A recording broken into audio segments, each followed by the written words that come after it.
Anong mensahe ang kailangan marinig ng mga Capricorn mula August 11 to 17, 2024? Pwedeng nangyayari na to, mangyayari pa lang. Kung hindi man para sa inyo itong magiging reading, baka para sa someone na malapit sa inyo o sa kakilala nyo mismo. Baka may lumabas na gender, gawin nyo na lang energy, masculine at feminine energy. Pwede rin naman na wag nyo nang pansinin yung gender, for as long as tama naman yung reading sa sitwasyon nyo, di ganun na nga lang. Huwag nyo nang pansinin ang gender. Magsimula na tayo.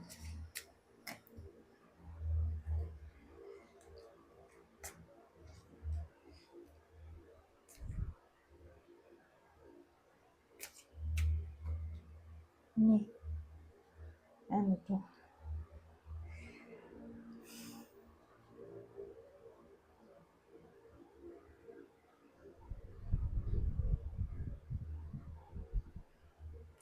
Ang bida sa sitwasyon natin ay lalaki. Pwedeng lalaking tao o lalaking energy. So, pwedeng kayo mismo to o person yun. Kasi, in a relationship siya eh. Kunin nyo lang yung information na sa tingin nyo ay fit sa sitwasyon nyo o sa kakilala nyo o person nyo. Kasi ito, in a relationship na lalaki, pero hindi siya masaya, sad to say, sa kung ano meron siya. Wala tong anak.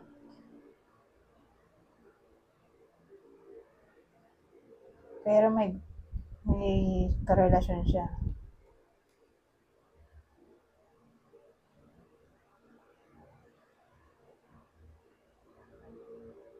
Meron pa akong description, nakalimutan ko. Ano ba yan? Sarili kong description. 40. Pwedeng 40 to 59 years old. Hindi kasal.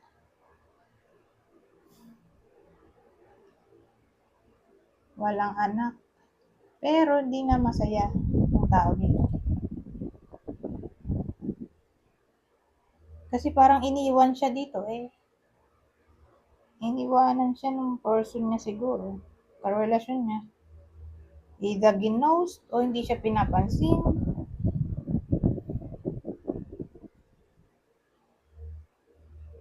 O lumayo sa kanya. Pero mukhang no contact sila ngayon. Yun siguro ang reason bakit di siya masaya. Pero kung ang wish niya ay magkaayos pa, mukhang wish granted.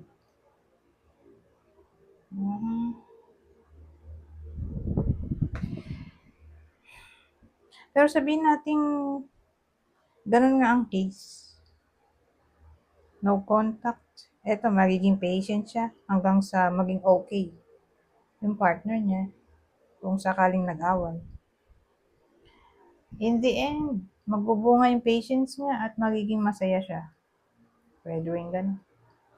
Kasi babalik na yung person niya, kukontak na siya ulit.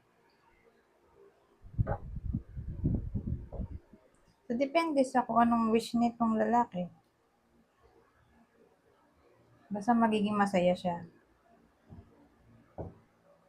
So, sino yung possible partner ng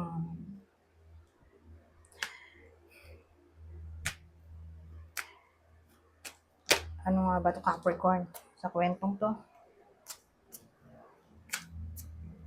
Regardless kung kayo yung lalaki o babae, basta to yung partner ng Capricorn. Kapwa nila Capricorn, ito Cancer o Cancer.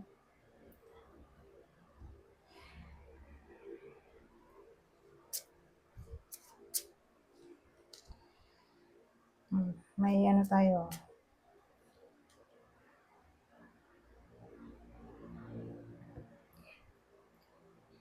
Queen of Diamonds.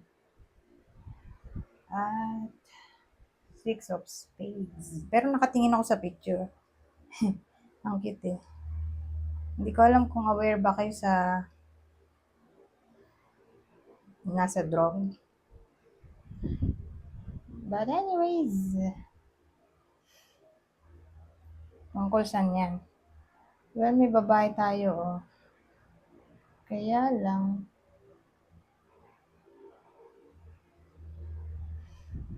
hmm, naisip ko kung magiging okay ba to?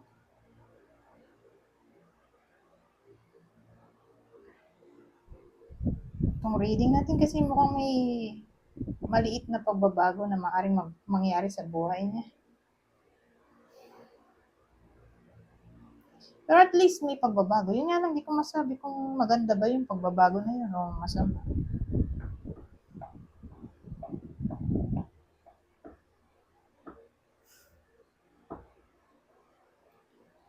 So yung babae dito, pwedeng nanay na, maputi, um, business woman, business-minded, career-oriented, may anak na siguro, independent, financially, may stable source of income, mayaman siguro. So, kunin nyo lang yung info na sa tingin nyo ay fit sa sitwasyon nyo, sa kakilala nyo, sa person nyo. Pwede rin kasal na to.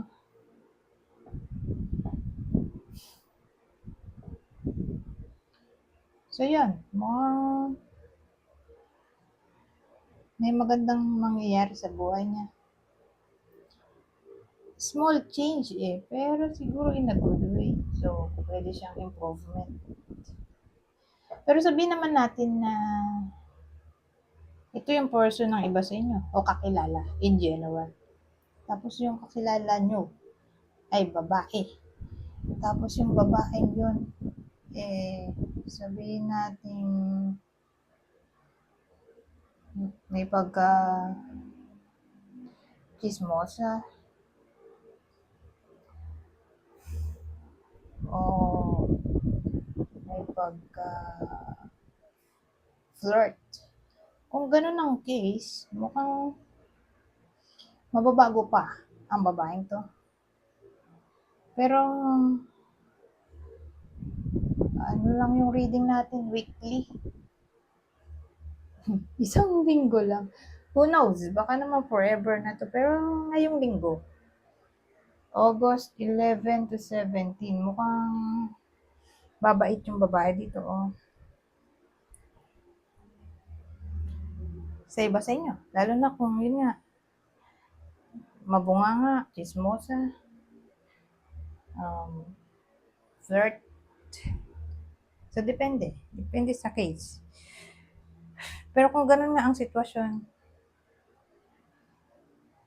mapapansin ng iba sa inyo na bigla siyang babait. For some reason. Mahaba pa ang oras. Kuha pa tayo.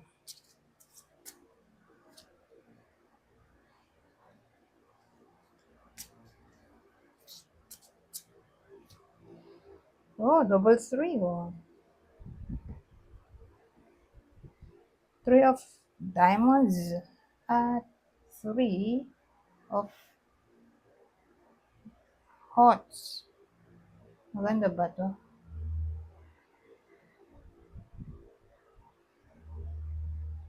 Mukhang hindi. OMG. Kasi ang dating sa akin, dalawa yung pwedeng mangyari dito. Una,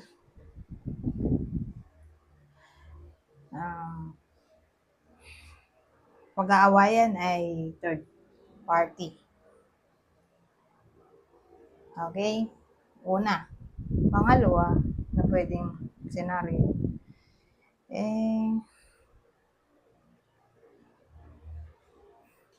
may magkarelasyon sa kwento. Whether side nyo to o side ng person nyo. Basta may magkarelasyon. Kaya lang, ayaw ng magulang o ng relatives na lang in general dun sa partner. Ganun eh. Para bang against May mga taong against sa relasyon dito ng iba sa inyo.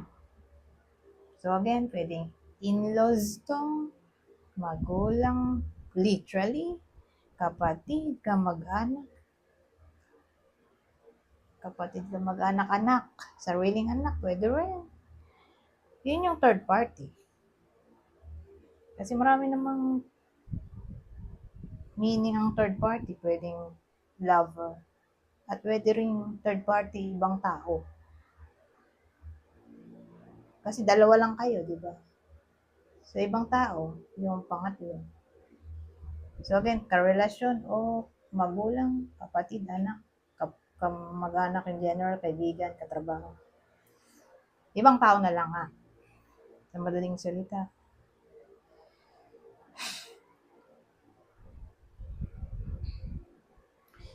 So kung sabihin nating third party ay lover, OMG. Yun ang pag-aawayan kasi eh. Tapos, kung sino man yung may kabit, eh, hindi pa siya makapag-desisyon kung sino ang pipiliin niya sa week na to. So, kunin nyo lang yung info na sa tingin nyo. Para sa inyo. Kung hindi man para sa inyo to, eh baka para sa someone na malapit sa inyo o kakilala nyo mismo. Basta ganyan yung energy.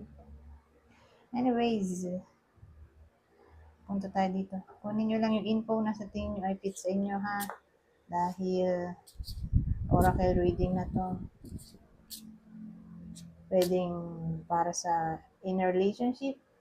Pwede rin para sa single.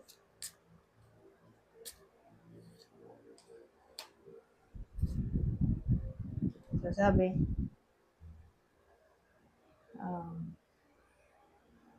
you're being helped. Heaven is working behind the scenes to help you even if you don't see results yet.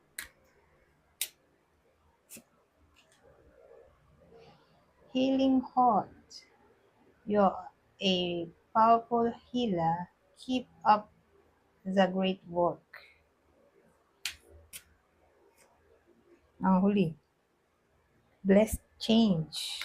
A major life change brings you great blessings. Wow, ito na siguro yung good news.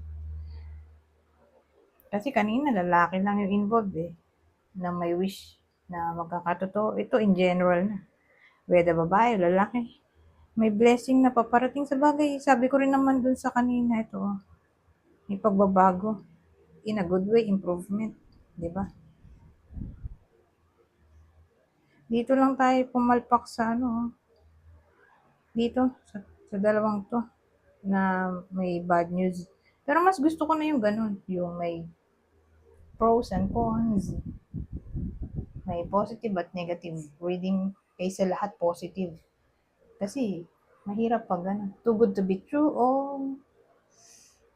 maganda kasi yung mabigyan ng warning yung iba. Diba? Mahalaga din yun. Para maiwasan ang dapat iwasan na negative. Kaya fair. Para fair. May positive, may negative, random. Pero ito lang naman ang naging negative sa reading natin, di ba? Itong Three of Diamonds at Three of Hearts. Anyways, hanggang dito na lang. Goodbye. For now.